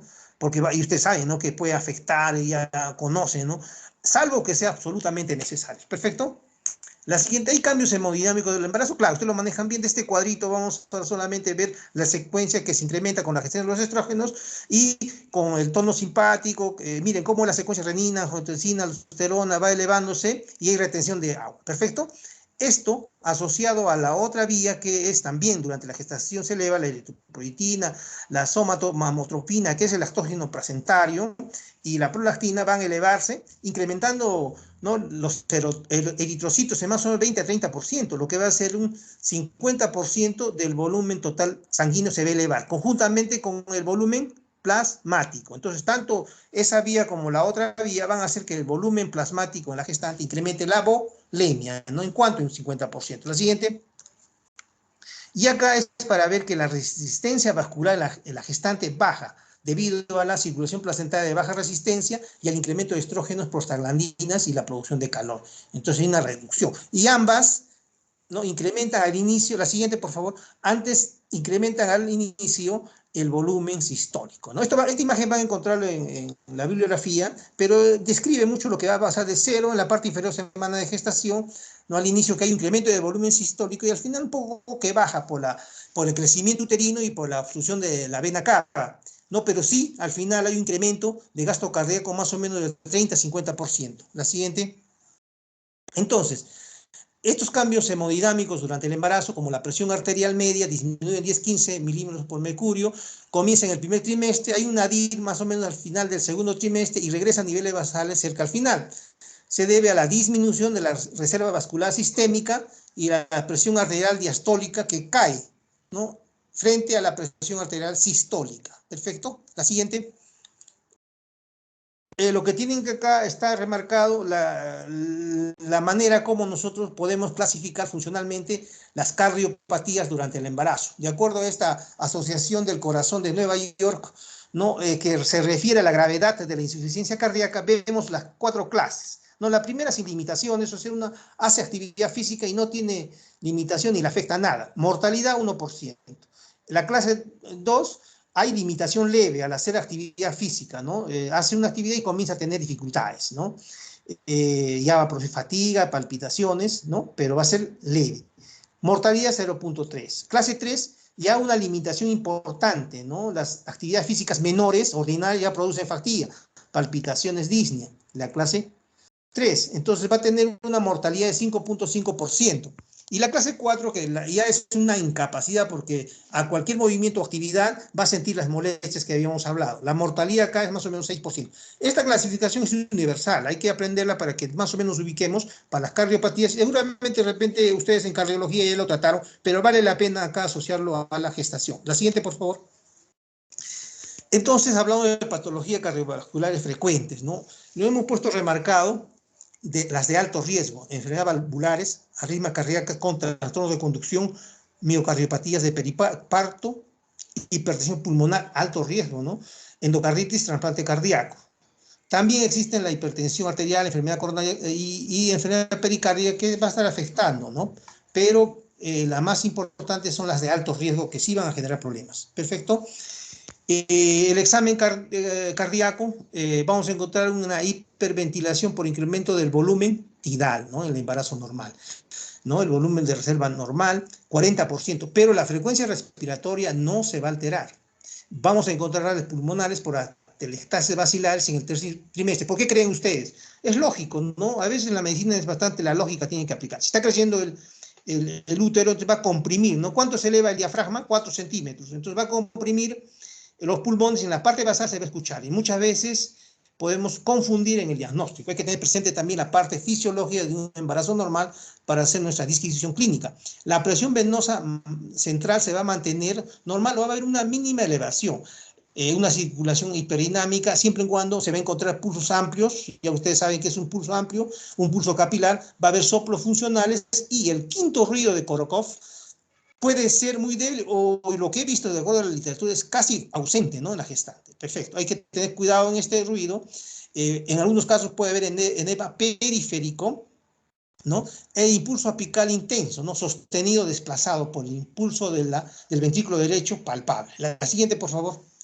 Los soplos sistólicos que vamos a encontrar en un 96%, todos de grado 1-2. Mesosistólicos tipo eyectivos. Se auscultan mejor en el borde paresternal izquierdo. Y los soplos diastólicos se van a encontrar el 18% de pacientes, son suaves, transitorios, que se van a auscultar en el borde esternal izquierdo, probablemente debido a flujo a través de la válvula tricuspidia. Los soplos sistólicos mayor a 2 grados, ¿no? Generalmente ya son soplos holosistólicos o soplos diastólicos sostenidos. Ya deben ser investigados porque estamos hablando de repente de procesos patológicos cardiovasculares. La siguiente. Ya, esta solamente es una imagen que también lo tienen seguramente en internet ustedes para sospecha de cardiopatía, ¿no? En cuanto a síntomas y signos, ¿no? Por ejemplo, que tenemos dolor retrosternal al esfuerzo, disnea paroxística nocturna, ortopnia, síncope con el ejercicio. Y dentro de los signos, anasalca, o sea, ojo, anasalca. Muchas veces se van a encontrar en la paciente edema en los miembros inferiores, ¿no? En pies, hasta el tobillo, pero van viendo si va subiendo y encuentran otro nivel, entonces hay que tener cuidado, ¿ya? También es secuencial este tipo de edema, ¿no? Pero si llega una anasalca ya estamos hablando y podemos tener una sospecha, ¿no? Distensión de vasos, ¿no? Cardiomegalia, desdoblamiento de altos, ¿no? De cuarto ruido, soplos sistólicos, 4, ¿no? De 6/6, soplo diastólico, arritmia sostenida, y los crepitantes no movilizables, que estén situados, ¿no? En un solo sitio, ¿no? Entonces hablamos de sospechas cardiopatía. La siguiente. Entonces, en cuanto a las anormalidades cardiovasculares con riesgo materno extremadamente alto, vamos a ver qué indicamos, ¿no? Para el manejo prenatal. En caso de el A que vemos en la parte superior, estamos contraindicando o recomendamos interrumpir la gestación. Cardiopatías congénitas cianóticas. Hipertensión pulmonar, no se olviden de hipertensión pulmonar. Cardiomiopatía dilatada con insuficiencia cardíaca congestiva. Síndrome de Marfan, más dilatación de la raíz aórtica. Lesiones obstructivas sintomáticas, ¿no? Y en caso de que vamos a aconsejar y hacer un seguimiento cercano y puede continuar la gestación, válvulas protésicas, coartación de la aorta, el síndrome de Marfan, pero más el síndrome de Marfan lo vamos a ver en una diapositiva posterior, está dado ya para una indicación de interrumpir o como un consejo, ¿no? Para que no proceda un embarazo por las consecuencias que puede tener. La cardiopatía dilatada en mujeres sintomáticas y las lesiones obstructivas. La siguiente, el manejo obstétrico, ¿no? El control de la gestación es reevaluar esa cardiopatía, ¿no? Porque muchas veces ya tienen el proceso anteriormente. El enfoque, como le decía también, como la anterior patologías, es multidisciplinario, ¿no? Valorar la situación funcional cada 2 o 4 semanas, ¿no? Y también entre las 28 a 32 semanas sí son mayores las sobrecargas, ¿no? La actividad física, hay que disminuir la sobrecarga física, manteniendo una actividad que evite la estasis venosa y la atrofia muscular. Siempre hay que evitar eso, si no también se puede complicar, ¿no? La dieta hiposódica o sódica, ¿no? Especialmente insuficiencia cardíaca congestiva, limitar la ganancia ponderal, eso tiene que cuidar mucho, porque actualmente va bastante gestante obesa, ¿no? Que con los rápidamente pareciera que ganan pesos porque se recomiendan ellas mismas o a través de sus familiares que consuman más alimento y ganan mucho peso y luego se complican, ¿no? Eso tenemos que estar controlando. Administrar suplementos de hierro, de 30-60, de hierro elemental, y ácido fólico y calcio. Bueno, eso se maneja ya indistintamente, ¿verdad? Medicación, profilaxis antibiótica, penigenta, ¿no? En situación de riesgo. Perfecto. Ya ustedes lo manejan la posología como una paciente normal. La siguiente. Hablamos ya de enfermedad valvular, que los objetivos fundamentales va a ser la profilaxis, ¿no? Como habíamos visto, del tratamiento, ¿no? Medicamentoso, ¿no? En cuanto a la endocarditis y la fiebre reumática. Si se requiere anticoagulación, se debe, ¿no? Prescribir, ¿no? Y manejo de las complicaciones. Pero hay lesiones valvulares que están asociadas a alto riesgo materno fetal en la gestación. Mire, hay una relación de varias: estenosis aórtica, regurgitación aórtica, estenosis mitral, regurgitación mitral, enfermedad valvular mitral y aórtica con disminución ventrículo izquierdo severa, ¿no? Con fracción de eyección menores de 0.40, y válvulas protésicas mecánicas que requieran anticoagulación, insuficiencia aórtica, que les había hablado acá del síndrome de Marfan, ¿no? Importante también, ¿ya? Para ver que una lesión valvular asociada con alto riesgo materno, ¿no? O fetal en la gestación. Todas estas patologías. La siguiente. Y estas son de bajo riesgo, ¿no? Estenosis aórtica asintomática, regurgitación aórtica, pero con síntoma de clase funcional 1-2. Mire cómo baja la clase funcional 1-2, no estamos hablando de 3-4, 1-2. Lo mismo, estenosis mitral leve a moderada, regurgitación mitral con síntomas de clase 1-2, prolapso valvular mitral, estenosis valvular pulmonar leve a moderada, ¿no? Entonces, estas patologías tienen un bajo riesgo materno o fetal en la gestación. La siguiente. Pero si nos encontramos y con esta patología, se va a utilizar un tratamiento, ¿no? Porque ya el proceso está dado, la paciente se embarazó, ¿no? Con valvulopatía cenótica, ¿no? Lo que tenemos que es dirigir a reducir la frecuencia cardíaca y disminuir el volumen sanguíneo. No utilizamos beta bloqueantes, atenolol, metoprolol, diuréticos, ¿no? Se pueden usar, que ustedes ya lo manejan bien, cardiología seguramente la han utilizado, han estudiado. Considerar cirugía si falla el tratamiento médico, ¿no? Con valvulotomía, el manejo cardiológico básicamente, ¿no? O cardiovascular inclusive, parto vaginal con monitoreo hemodinámico. Pero nosotros sí tenemos que asistir para ver la parte obstétrica, para ver cómo está, ¿no? Yendo tanto con el feto como la madre, ¿verdad? Valvulopatías regurgitantes, diuréticos y vasodilatadores como nitritos, calcio antagonistas, dihidropiridinas, hidralacina, ¿no? Considerar la cirugía cuando fallan. Siempre estar pensando ya en eso, por eso, nuevamente les digo, tratamiento multidisciplinario. El parto frecuentemente es vaginal, ojo, frecuentemente es vaginal, ¿ya? El embarazo en mujeres con prótesis valvular toleran bien el embarazo. El problema es la necesidad de terapia anticoagulante. Ya existe un estado de hipercoagulabilidad durante el embarazo. Entonces tenemos que tener cuidado en esta parte, porque vamos a ver luego el manejo, cómo va a estar dado, ¿no? ¿Y qué utilizamos? La cumarina, ¿no? Que cruza la barrera hematocefálica y aumenta el riesgo de abortos, embriopatía y prematuridad. Entonces hay que tener cuidado, ¿no? En este proceso de las enfermedades con mujeres, ¿no? Con prótesis valvular. La siguiente. Y acá vemos un algoritmo que también es secuencial, que ustedes seguramente lo leen, pero es bueno recordarlo y que nos ayuda mucho para el uso y la valoración de las opciones maternas, y fundamentalmente el uso de dicumarínicos y la heparina, ¿no? ¿En qué momento utilizamos, ¿no? La heparina, por ejemplo, hablan acá de 6 a 12 semanas y dicumarínicos de 13 a 35 semanas. Al término, más o menos a las 36 semanas, suspender los dicumarínicos y empezar con la heparina, ¿no? Y durante el parto, ojo, durante el parto suspende la heparina, ¿no? Y nuevamente comenzar posparto, la heparina y los cumarínicos, ¿no es cierto? Entonces, más o menos es una indicación para que lo lean y tengan presente cuando vean el tratamiento o de repente estén asistiendo a este tipo de patologías, ¿no? Y hablamos, la siguiente, por favor, unas palabras sobre el síndrome de Marfan, como le dije, ¿no? Recomiendan una literatura de evitar la gestación. La mortalidad materna varía del 4 a más o menos al 50%. El niño tiene también 50% de posibilidad de tener la misma anomalía, ¿no? Considerar la interrupción. El diagnóstico, ¿no? Con gestación, ¿no? Especialmente si la raíz aórtica, ven en la imagen inferior derecha, mayor de 40, se dilata, ¿no? Se dilata la aorta, la raíz aórtica mayor de 40 milímetros, mayor de 4 centímetros. Entonces, de hecho, ya lo catalogan como dilatación, ¿no? Y sujeto al síndrome de Marfan, con otros análisis que seguramente se les ejecuta para diagnosticar esta patología. Ahora, ¿qué pasa si la paciente ya está embarazada y no acepta, ¿no? Que interrumpir esa gestación? Entonces, una actividad estrictamente limitada, control de la presión arterial, terapia beta bloqueante, hemos visto anteriormente, y preferible cesárea en este tipo de pacientes. Perfecto. La siguiente, por favor. Entonces pasamos a hablar ahora de la insuficiencia cardíaca y síndromes de bajo gasto. El principio de tratamiento, usualmente tenemos que prevenir el exceso de volumen y durante la gestación especial sensibilidad a la reducción de la precarga. Pérdida brusca o depresión del volumen intravascular es muy peligrosa, ¿no? Porque puede haber una hipotensión y por lo tanto un síncope, ¿no? Y nos puedes generar problemas, ¿no? Entonces hay que tener cuidado en todo esta parte que le estamos mencionando. El tratamiento estándar, hay que restringir sodio, también las actividades físicas, ¿no?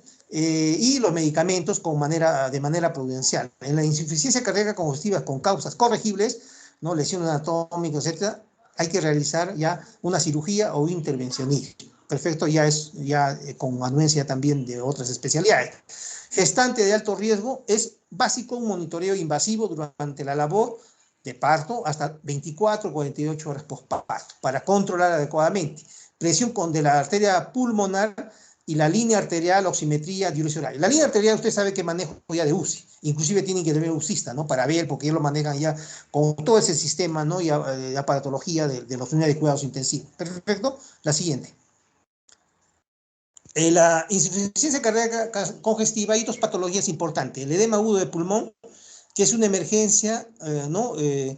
Durante la gestación puede existir. La terapia, oxígeno, diuréticos, sulfato de morfina, reductores de la pre y postcarga, drogas antiarrítmicas si son necesarias, ocasionalmente también puede ser causada por tocolíticos, ¿no? Como rotilina, turbetalina, ¿no? Entonces, en estos casos hay que detener la droga y usar diuréticos. Ojo, mire, medicamentos pueden ocasionar también esto, por eso hay que estar observando los pro y los contra. Y las arritmias cardíacas, con un tratamiento que no altera significativamente la urgencia de terapia para evitar trastornos hemodinámicos que comprometan el feto, evitar fármacos en lo posible que crucen la barrera placentaria y valorar siempre riesgo-beneficio de los medicamentos.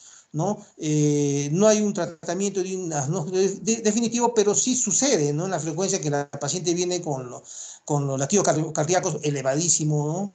200, 250 veces, es peligroso, ¿no? Y hay que hacer una cardioversión eléctrica que es totalmente segura en la gestación. La siguiente. La hipertensión pulmonar, ¿no? La presión presión media de arteria pulmonar mayor de 26 milímetros de mercurio, ¿no? Con cateterismo cardíaco derecho, ¿no? La relación más o menos 4:1, mujeres y hombres, y 80% es importante en la edad reproductiva, ¿ya? La mortalidad es cercana al 50%. Por eso hace un momento cuando escribimos de alto riesgo, que muchas veces se aconseja no interrumpir la gestación, ¿no? En este caso, porque miren, la mortalidad es altísima, ¿no? Mitad de las muertes ocurren al momento de la introducción del embarazo, del parto. Es una contraindicación para la gestación. Ojo, contraindicación para la gestación, ¿no? Eso va dentro del consejo que podemos dar nosotros. Diagnóstico durante la gestación se recomienda la interrupción. Ojo, si ya está gestando, se recomienda la interrupción. Si no acepta, igual. Tampoco podemos, ¿no?, ir más allá de acuerdo a la junta médica. Entonces, seguimiento cercano, actividad mínima, evitar estados hipovolémicos y monitoreo invasivo durante el parto hasta 24-48 horas.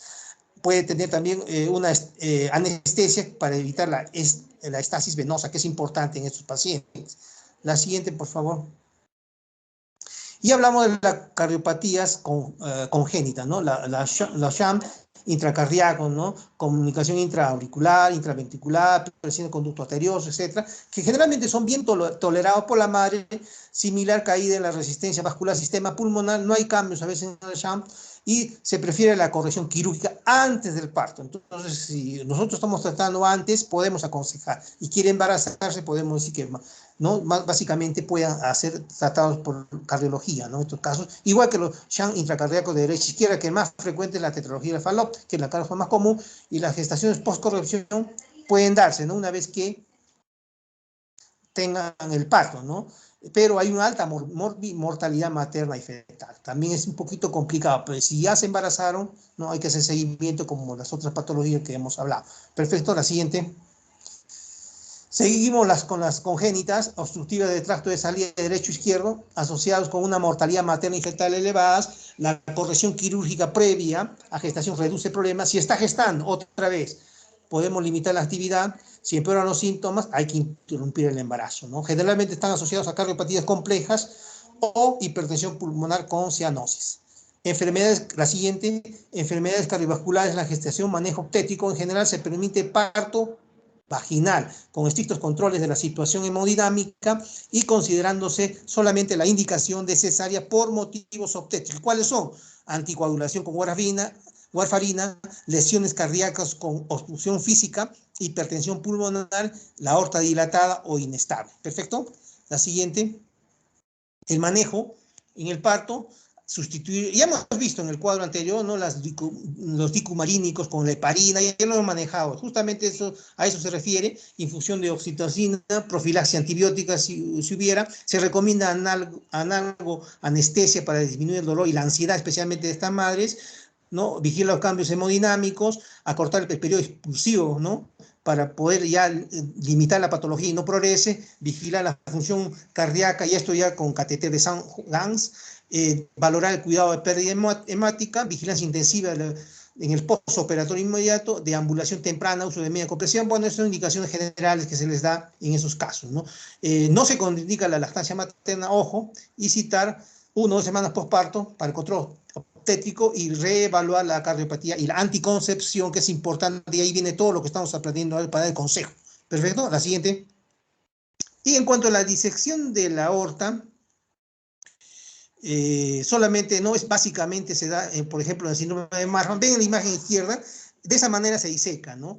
Afecta a varios órganos y también es lo importante, es decir, que podemos diagnosticar con una ultrasonografía transesofágica, tratamiento de hidrolacina en caso que aceptó, pero generalmente se le debe suspender la gestación en estos casos, ¿no? Y practicar una cesárea con anestesia epidural en casos de que no esté gestando ya y hay que prácticamente terminar la gestación.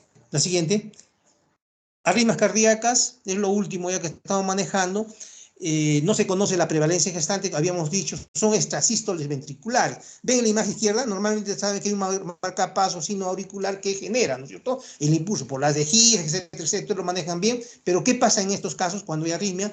Hay otros focos, ¿no es cierto? Como en la imagen derecha, ven que hay otros focos que generan también como un marcapaso, ¿no? Entonces va a generar estas arritmias cardíacas.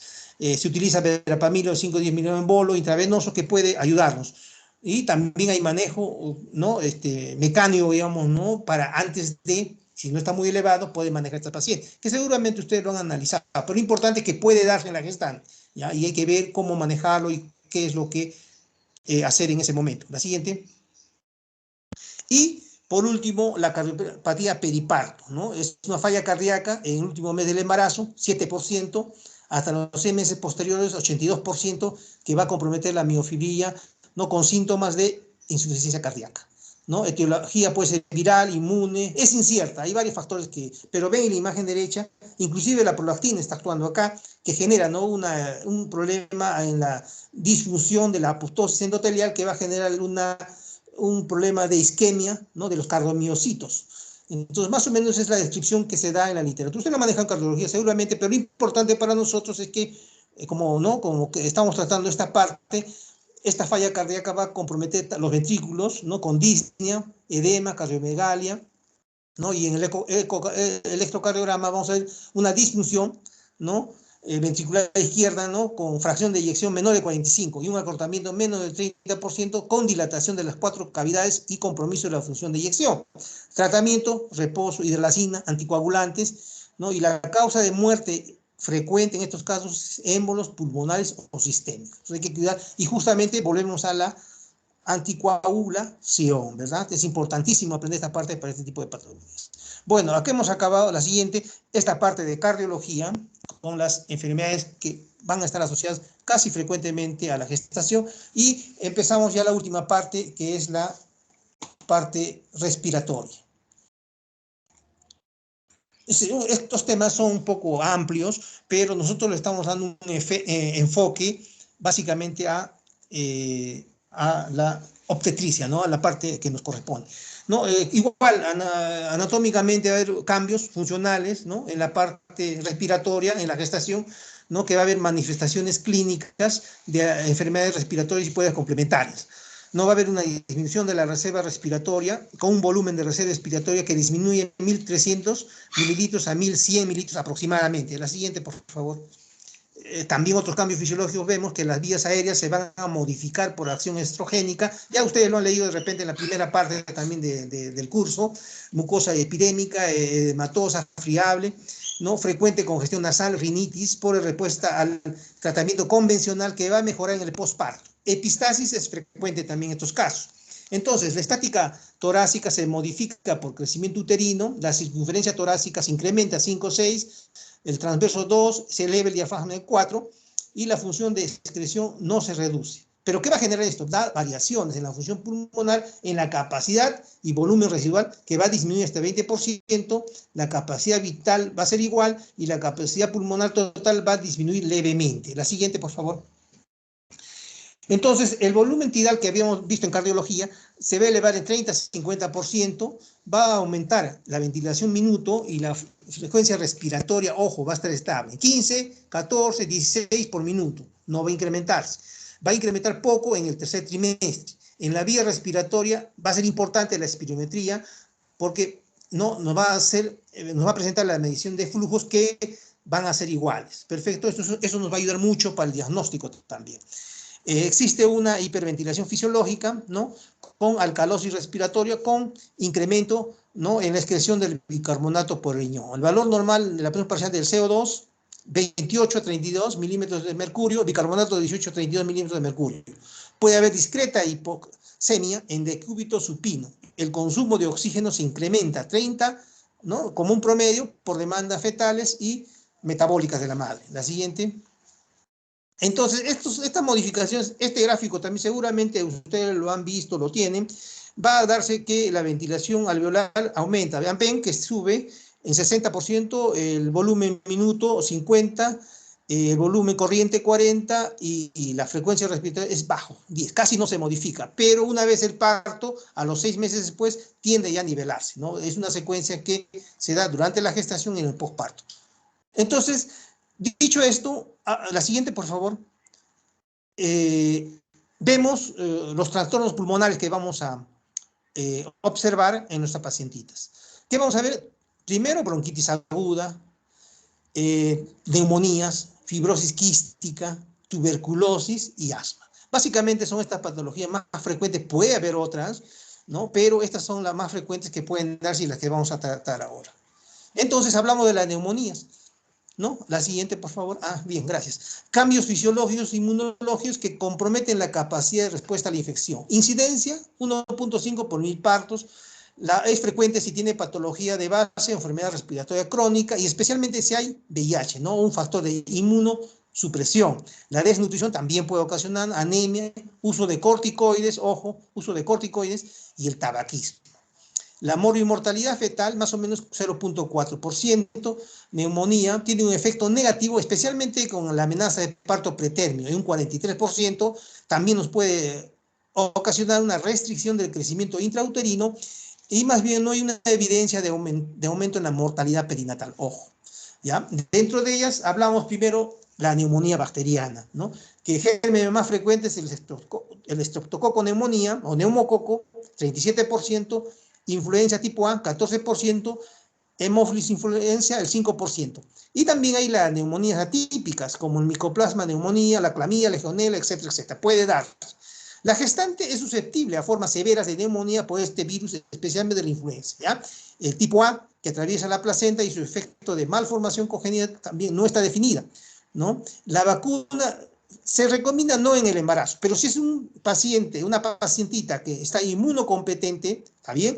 Entonces puede vacunarse, pero no en el primer trimestre, sino segundo o tercero. Ojo, es recomendable en esas circunstancias. La siguiente, por favor. Entonces, esta paciente va a tener una inflamación del parénquima pulmonar con una proliferación de las células inflamatorias y el exudado, ¿no? Va a consolidar, ¿no? Especialmente en los espacios alveolares, los bronquiolos y los bronquios. En la gestación suele ser más virulenta y la mortalidad es superior. Existe un mayor riesgo de complicaciones maternas, incluyendo la insuficiencia respiratoria. Durante la gestación disminuye, como ustedes habrán estudiado, la respuesta proliferativa a los linfocitos T, también la citotoxicidad celular y la progesterona, alfa-fetoproteína, el cortisol, disminuye la inmunidad celular. Todo ello hace que el riesgo para la infección de virus y hongo sea elevado. Entonces hay que tener cuidado también durante la gestación, ¿no? Y en la gestante hay un aumento de mortalidad por neumonía viral tipo influenza. La varicela se complica con neumonía de 9% más que en las no gestantes, que es 0.3 a 1.8. La siguiente, por favor. El diagnóstico, ven las imágenes, como se puede ver radiográficas. Si es tardío, en un 10-15% se da, o muchas veces equivocado. Hay que tener cuidado por eso en la anamnesis, el hecho de que nosotros podamos ser precavidos y premunidos, podemos lograr un diagnóstico adecuado y oportuno. ¿Qué se va a dar? Fiebre, tos, disnea, secreciones, disconfort, dolor torácico, pleurítico, disnea.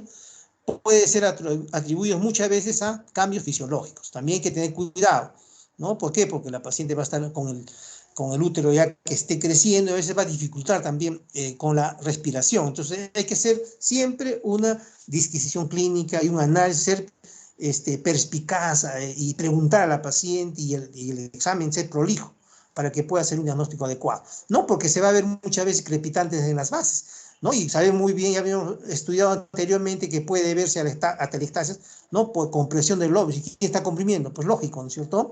Entonces, eso también hay que tener cuidado. La radiografía de tórax es esencial para diagnosticar, ¿no? Pero sí disminuir la exposición al feto porque podemos tener, ¿no? Problemas patológicos. Entonces hay que tener cuidado con eso, ¿ya? Es esencial, pero tenemos que tener cuidado y pedir oportunamente en el momento adecuado y también en el momento que veamos que sea conveniente. ¿Ya? Laboratorio, leucocitosis, puede haber una desviación izquierda. Hay análisis, como estamos viendo, que se da normalmente, pero no se recomienda que se use de manera rutinaria, ¿no? Excepto en la prueba serológica rápida para descartar tanto la influencia tipo A y B. Es importante. La siguiente. Tratamiento, valorar el riesgo ¿no? de la madre y la salud fetal. Reposo de cúbito lateral izquierdo es frecuente para no oxigenación del bebé. La presión parcial de oxígeno tiene que estar por 70 milímetros de mercurio, ¿no? A más, el oxígeno fetal, la rehidratación. Si es bajo, entonces hay que necesariamente transfundir o también darle oxigenación. Eliminar las secreciones, podemos asistir a una fisioterapia respiratoria si lo amerita, ¿no? Están indicándose a este nivel penicilina, cefalosporina y macrólidos de acuerdo ya a las indicaciones que ustedes manejan en todo lo que significa el respiratorio, y se contraindican las quinolonas, ¿no? Porque son categoría C, las tetraciclinas que alguna vez se utiliza, ahora ya no, está descartado prácticamente porque es categoría D, ahí lo están leyendo, y principalmente nunca a mayor de 20 semanas, casi ya no se da, mejor ni utilizarlo, ¿ya? Por si acaso. Las sulfamidas, ¿no? Y de los tratamientos extrahospitalarios, ¿no? O sea, de la neumonía comunitaria, tenemos los beta-lactámicos, la cefuroxima, la amoxicilina más ácido clavulánico, es importante para poder usarlo, la ceftriaxona, la ceftodoxima, ¿no? Macrólidos, ¿no? Como la claritromicina, es importante para el manejo de sus pacientes y nos puede generar un tratamiento adecuado.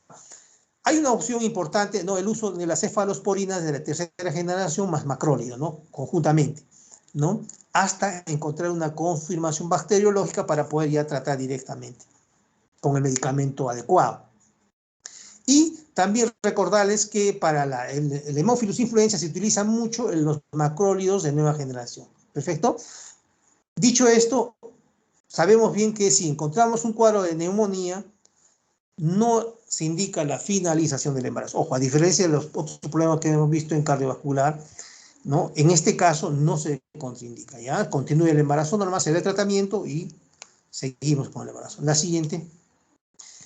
La otra patología es dentro de estas neumonías, las virales, ¿no es cierto? Frecuencia 10% de las mujeres embarazadas ¿no? Con varicela y la severidad aumenta con la gestación. Mayor mortalidad en el tercer trimestre. Las tasas de mortalidad de 20 a 45 disminuyen a 3 a 14, ¿no? Con la terapia antiviral y mejoran en unidades de cuidados intensivos. Mire, imagínense, a este nivel se llega a veces, ¿no? Al generarse este tipo de patologías. La tasa de mortalidad es menos de 1, pero 5 veces más alta en el embarazo. Se origina por RNA, de los cuales, ya ustedes saben, el A y el B forman un género, ¿no? Ya ustedes saben, ya manejan este tipo de influenza. También puede asociarse a un virus de varicela zoster, ¿no? Que produce neumonía como complicación en el embarazo. ¿Qué factores de riesgo tenemos? El asma, VIH, SIDA, tabaquismo, bronquitis crónica, infección viral previa, hacinamiento y las temporadas de otoño-invierno por el clima frío, ¿no? También las epidemias de gripe nos pueden generar este tipo de procesos porque nos van a acelerar, ¿no? Especialmente, ¿no? en mayor frecuencia en comparación con las que no están embarazadas, ¿no? Entonces hay que tener cuidado esas temporadas. La vacunación contra la gripe no está contraindicada, en el embarazo se puede dar, inclusive en el neonato tiene un efecto de inmunidad, ¿no? Entonces es importante también saber esto. La siguiente. La infección materna con varicela se complica, como habíamos mencionado, 10 a 15% con neumonía y 40% la mortalidad materna. un 10% con parto prematuro.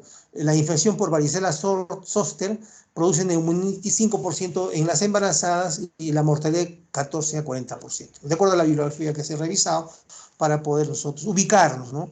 Síntomas, similar, ¿no?, a las no gestantes, con complicaciones y muchas veces evolución tórpida, ¿no? En virus zoster, de 3 a 5 días, fiebre, taquimia, tos seca, disnea, dolor pleurítico, fiebre y función pulmonar comprometida pueden existir durante varias semanas. Infiltrado nodular, igual que las neumonías virales, ven una imagen derecha que con el infiltrado que se puede observar. El tratamiento debe ser tratados con cuidados generales, aciclovir, ¿no?, y la terapia intravenosa puede ser necesaria, ¿no? La aciclovir en neumonía por varicela es importantísima, importante ver y valorar el riesgo-beneficio, ¿no es cierto? Puede utilizarse 10 a 15 miligramos por kilo de peso cada 8 horas por 5 a 10 días. Bueno, eso lo manejan ya seguramente con los tratamientos que ustedes también ya tienen conocimiento, ¿no? La siguiente, por favor. Bronquitis aguda, otra patología que puede estar asociada a la gestante, ¿no? Con la infección de las vías aéreas grandes, presentan tos y neumonitis. El virus de la influencia A o B también puede ser partícipe para influencia, el sincitial respiratorio, coronavirus, adenovirus, el coronavirus 19, el adenovirus, el rinovirus, bacteria, bordetella pertussis, microplasma, neumonía, clamidia, neumonía. Son varias, ¿no?, varias etiologías que puede tener virus y bacterias. Perfecto. Todos comienzo agudo, subagudo, 10 a 15 días, media 18, acompañados de expectoración, muchas veces no, a veces purulenta, hemática, ¿no? Y síntomas generales lo van a tener, ¿no? Dolor faríngeo, dinofagia, ¿no?, disfagia, ¿no?, malestar general, ¿no? Entonces siempre se va a dar en este proceso. Tratamiento. Antibiótico de rutina no está indicado, porque muchas veces los sintomáticos ya van a cumplir su misión y va a evitar que avance la enfermedad, ¿ya? Pero si no, hay que dar un tratamiento antiinfluencia, uso de inhibidores de neuroamidasa, como el Sanamivir, 10 microgramos cada 12 horas por inhalación, es importante, inhalación, o el Oseltamivir, 75 microgramos cada 12 horas vía oral. Efectivos son tanto para el A como para el B. Y si se asocia un problema bacteriano, también se le da un antibacteriano. Perfecto. Y hablamos ahora de otra patología, la siguiente, por favor, que también puede estar asociada a la gestación, la TBC, ¿no? Y ustedes manejan muy bien esto por el micobacterium TBC, pero se va a incrementar los riesgos con pacientes inmunosuprimidos, ¿no? Eso sí lo sabemos, ¿no? Elevado número de embarazadas no cursan con la primoinfección y no hacen el riesgo de la TBC, no llegan a hacer TBC, eso también es importante saber, ¿no? Durante el curso hay astenia, febrícula, disminución de peso, tos, hemoptisis, el diagnóstico es por historia clínica, la anamnesis, el examen físico y el test de la tuberculina, que es importante, ¿no? La vaciloscopía de expectoración, cultivo de secreciones, radiografía de tórax, ¿no? En los asintomáticos, ojo, en los asintomáticos postergar a las 12 semanas más o menos de gestación, no tomarlos en el primer trimestre, ¿ya? Pero si tiene un resultado de tuberculina positiva, bueno, realizar urgentemente porque ya la enfermedad se está dando. En cuanto a la TBC extrapulmonar, raras en la gestación y la ganglionar casi no se da en el embarazo. El test de la intradermo-reducción, bueno, es igual que a una no gestante, ¿no? Y se hace a grupos de riesgo, eso lo manejan bastante ustedes. Bien, y si es positiva, hay una infección tuberculosa, en este caso necesariamente se tiene que hacer un estudio completo para descartar la enfermedad activa. La siguiente. Se puede hacer una quimioprofilaxis, claro, a menores de 35 años con isoniazida 300 miligramos por día, ¿no?, durante 6 meses y con suplemento de piridoxina a partir del primer trimestre, ¿no?, para que pueda hacer el tratamiento adecuado. Pero si tiene mayor de 35 años, por la hepatotoxicidad, se puede cambiar, ¿no?, por otro medicamento, piracinamida, etc. Entonces, nos puede ser bastante útil. El tratamiento se va a dar igual que una no gestante, pero menos la estreptomicina, ¿no? Porque categoría de ojo. La estreptomicina categoría eso, no podemos dar. Tanto la isoniazida como la piracinamida es categoría C. La rifampicina y tambutol es categoría B. Entonces, en una embarazada de régimen, ¿qué se va a dar? Isoniazida, rifampicina y tambutol, ¿no? Durante 2 meses, diario, excepto domingos y feriados, ¿no? Estamos en el esquema 1, ¿no?, de tratamiento, completar 4 meses con isoniazida, rifampicina, 2 veces por semana. Puede ser martes y viernes y se completa el tratamiento a la espera ya de que finalice la gestación y ya se puede manejar adecuadamente con otros medicamentos, porque no se olviden que acá frecuentemente están utilizando en Arequipa y a nivel nacional multidrogos resistentes, ¿no? Varias drogas, que muchas de ellas son no para gestantes, ¿no? Entonces hay que tener cuidado, pero con un tratamiento preventivo, en todo caso manejado con esquema 1, nos puede evitar que se complique, ¿perfecto? También, si el esputo sale positiva y se está tratando esta paciente, ya deja de contagiar a los 20 días del inicio del tratamiento. Eso también hay que tener cuidado para dar el consejo a los familiares y tener, ¿no?, seguimiento a esta paciente.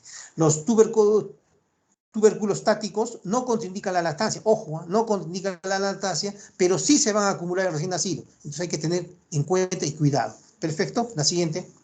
Hablamos de otra patología, la fibrosis quística, ¿no? Que acá básicamente es autosómico recesivo. Esto ustedes lo manejan bastante bien, me parece. Solamente resaltar acá que en mujeres con fibrosis quística son subfértiles, ¿no? Entonces hay que tener cuidado, y también la fisiopatología de la enfermedad con hipertrofia de la glándula bronquial, taponamiento de mucosa, obstrucción de vías respiratorias pequeñas, ¿no? Lo que genera bronquitis, bronquiectasia, y la mortalidad va a ser similar a la embarazada, ¿no? Y este cromosoma, ¿no?, 7, ¿no?, con su gen CFTR, ¿no?, que es el regulador, ¿no?, de transmembrana, no, el regulador de conducción de la transmembrana de la fibrosis quística. Entonces, este gen es el que va a estar alterado, ¿ya? Entonces hay que tener cuidado en el estudio, seguramente ya en otro nivel, pero es importante tener conocimiento. Perfecto. Entonces, ¿qué va a dar? Una inflamación, pero a veces se complica, ¿no?, con pseudomonas aeruginosa 90%, con el Staphylococcus aureus, Morphium influenza, y esta es principalmente que puede complicarse. Burkholderia cepacia, ¿no? Entonces nos puede generar una infección que puede complicarse el estado de la paciente. Entonces, la siguiente, por favor. 90% de los casos son pulmonares con recurrentes y persistentes infecciones, desarrollo de bronquiectasia e insuficiencia respiratoria. Conductos desde el páncreas obstruyen, ¿no?, provocando insuficiencia pancreática, inclusive puede haber diabetes, ¿no?, gestacional y desnutrición. Genera RSIU, restricción de crecimiento intrauterino, prematuridad, ¿no?, inclusive el parto pretérmino, ¿no? Se va a dar bastante en estos casos. El embarazo no parece influir en la evolución a largo plazo de la enfermedad. No se asocia con una supervivencia más corta o más rápida o la disminución de la función pulmonar, ¿no? En esta enfermedad, si es leve, el embarazo es seguro, ¿ya? No hay contraindicación para la lactancia materna tampoco, o sea, se puede dar, pero las mujeres pueden necesitar suplementos nutricionales, por lo que anteriormente hemos visto, ¿no?, que no va a generar bien adecuadamente, ¿no?, la digestión, va a haber problema de páncreas, va a haber problemas a ese nivel, y vamos a tener complicaciones. Se pueden dar suplementos, pero la presencia de hipertensión, si se complica, pulmonar, que habíamos leído anteriormente, o hace un cor pulmonare, ¿no?, con el volumen expiratorio forzado en un segundo menor de 30 a 40 segundos, ya son contraindicaciones para la gestación. La siguiente, por favor. Manejo, asesoría pregestacional, por eso nos estamos leyendo, investigando, ¿no? Hay que hacer un consejo genético, ¿no?, por el riesgo de transmisión fetal, ¿no?, y las posibilidades de tener un hijo afectado, ¿no? Cuidados a la gestante, el manejo es multidisciplinario, medicina materna, fetal, neumólogo, anteriores, etcétera, etcétera, ¿ya? Hay que vigilar peso, glucosa, proteínas totales, protrombina, la evaluación de la función respiratoria, aspirometría, NST a partir de 32 semanas, ¿no? Ver en el trabajo de parto, en el mismo parto, y muchas veces hay falla cardiorrespiratoria. Entonces el equipo manejo es conjunto, ¿verdad? Complicación por infecciones, ¿no? Burkholderia, por ejemplo, puede ser también hipertensión pulmonar, como hemos visto en el anterior cuadro, o cor pulmonar, ¿cierto? Ahí sí, ¿no?, va a contraindicar el embarazo. Perfecto. Inclusive proponer un aborto terapéutico, ¿no? Y casos también que van a hospitalización en caso, ¿no?, que se continúe. Tratamiento, broncodilatadores beta-adrenérgicos, evita la constricción de la vía aérea. También se utiliza la desoxirribonucleasa 1 recombinante, inhalada, mejora la función pulmonar. Esto asociado con la inhalación de solución salina 7%, valorar y asesorar el estado nutricional, por lo que hemos dicho anteriormente, puede darse vitamina K, A, E, ¿no? El parto vaginal, no prolongar siempre la segunda etapa de parto por posibles neumotoras, y en caso de cesárea, evitar la anestesia general, ¿no? Recomendar no anestesia general, ¿no? Y todo ello, tanto el trabajo de parto y el parto, puede ser con anestesia epidural. Perfecto. La siguiente, asma, 4-8% de las embarazadas. También es frecuente. Si es mal controlada, incrementa la morbilidad materna. ¿Qué vamos a encontrar? Opresión en pechos, sibilancias, disnea, ¿no? El asma materno incrementa la morbilidad perinatal también, el riesgo de parto pretérmino, recién nacidos con bajo peso, preeclampsia, RCU e hipoxia fetal, ¿no? Va a ser caracterizada por paroxismos persistentes también con síntomas de broncoconstricción. El diagnóstico objetivo va a requerir cambios en la función pulmonar, ¿no es cierto?, del volumen expiratorio forzado en el segundo, o también del pico, ¿no?, del flujo, ¿no?, de expiratorio con la administración de beta agonistas. La siguiente. La interacción con el embarazo, efecto no es predecible, mecanismo por cambios hormonales y alteración de respuesta a los beta receptores en fetos femeninos, RCU, bajo peso al nacer, síndrome de hipertensión gestacional, lo que nos puede dar, ¿no? El monitoreo, evaluación espirométrica, siempre evaluar ¿no?, el ratio del flujo expiratorio, debe ser entre 280 y 550 mililitros por minuto. Se recomienda un peak flow, o sea, pico de flujo entre 80, encima de 80, menos de 80, 60 ya tenemos que considerar un control, o sea, tener ya interconsultas, etcétera, etcétera, ¿no? Y óptimo en el embarazo es 90 a 100, ¿no? Pero si está 80, podemos manejarlo. Menos 80, como decimos, no. Menos de 50 ya amerita un manejo ya de emergencia. Ojo, unidad de cuidados intensivos, etcétera, etcétera. Grado de severidad justamente va a estar por este volumen expiratorio forzado, ¿no? al segundo, mayor de 80, embarazo normal. Menos de 80, riesgo de complicaciones. Y menos de 60, un riesgo altísimo. Entonces, ahí ya se tiene que intervenir. La siguiente. El manejo, en tanto el crónico, conocer la historia, los síntomas, también ver los medicamentos que está utilizando, ver siempre los valores espirométricos, mantener la pauta habitual. Se inicia en el primer control prenatal, siempre, ¿no?, con ecografías seriadas, ¿no?, para ver el crecimiento fetal, el líquido amniótico, ver también el monitoreo electrónico fetal a partir de las 32 semanas. Factores precipitantes, alergénicos, resfriados comunes, evitar el tabaquismo, el tabaco también, o la aspirina que puede desencadenar, ¿no?, evitar todo ello. La función pulmonar y estado fetal hay que monitorizarlo, tanto con el ratio del pico expiratorio máximo o con el volumen expiratorio no forzado. Es necesario un espirómetro, pero muchas veces la madre logra aprender, ¿no? O sea, con el neumólogo puede aprender. Entonces, se aprende, muchas veces ya se automonitoriza, ¿no? 2 veces por día y básicamente el informe ya está dado, ¿no? Entonces, de ese modo también se evita mucho, ¿no? Se facilita, ¿no?, la madre. El tratamiento farmacológico precoz en combinación dosis adecuadas para control basal y tratar las exacerbaciones, ¿no? Y también revisar periódicamente los medicamentos, como habíamos dicho anteriormente. En el agudo, el manejo es similar a la asmática no embarazada: hidratación venosa por oxígeno, mascarilla, mantener la presión parcial mayor de 60 y saturación 90-95, medir con oximetría y monitoreo electrónico fetal, ¿no? Beta adrenérgicos de acción corta sí se puede usar, como la turbetalina, albuterol, isoeterina, epinefrina, isopretenol y metaproterenol, vía subcutánea, oral o inhalada. La reacción prolongada se usa para el tratamiento ambulatorio. Iniciar frecuentemente con corticosteroides inhalados es de preferencia, ¿no?, o fármacos anticolinérgicos, ¿no? Hay que nebulizar a la paciente en casos necesarios. Si la respuesta no es satisfactoria a las exacerbaciones, tenemos que usar sulfato de magnesio intravenoso o la teofilina, ¿no? Es importante también recordar esto. Los corticosteroides de inicio en agudo grave, oral o parenteral, no podemos usar tanto la prednisona oral, la prednisolona o la metilprednisolona por vía parenteral de 30 a 45 miligramos por día durante 5 a 10 días. Si no responde después de 30 a 60 minutos de acuerdo a este tratamiento que se ha ido dando, entonces estamos hablando ya de un estatus asmático. Esto ustedes lo han manejado seguramente muy bien en neumología. Entonces, un recuerdo para ustedes, ¿no?, que también se pueden usar betamiméticos de acción corta como salbutamol, terbutalina, ¿no?, para asma leve. Son seguros, están en nivel 3 de la FDA. Los beta agonistas de acción larga, salmoterol, formoterol, similar a los de acción corta, ¿no?, uso limitado en el embarazo, ¿no? Y los beta bloqueadores están contraindicados, ¿no? Como la atenolol, propanolol, que se puede usar en otras partes, pero acá están contraindicados, ¿no? Y si se da en otras partes también hay que contraindicar de acuerdo al conocimiento que tenemos. Entonces no se puede dar. Corticoides inhalados sí es eficaz para el control a largo plazo, fundamentalmente del asma persistente.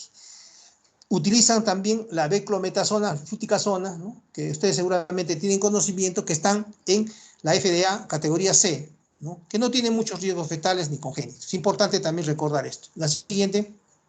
Bueno, con eso hemos acabado esta parte, que es bastante amplísima, como ustedes han visto, pero importante para que ustedes tengan base y puedan ir ampliando sus conocimientos y preparándose cada día más. No sé, creo que quedamos, nos hemos pasado, van a disculpar más bien que nos hemos pasado la hora, pero todo ha sido en aras de que podamos aprender un poco más y ustedes también estén premunidos para lo posterior.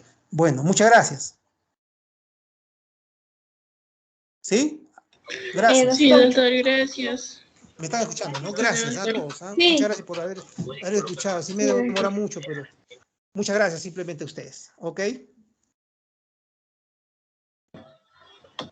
Sí, doctor, gracias.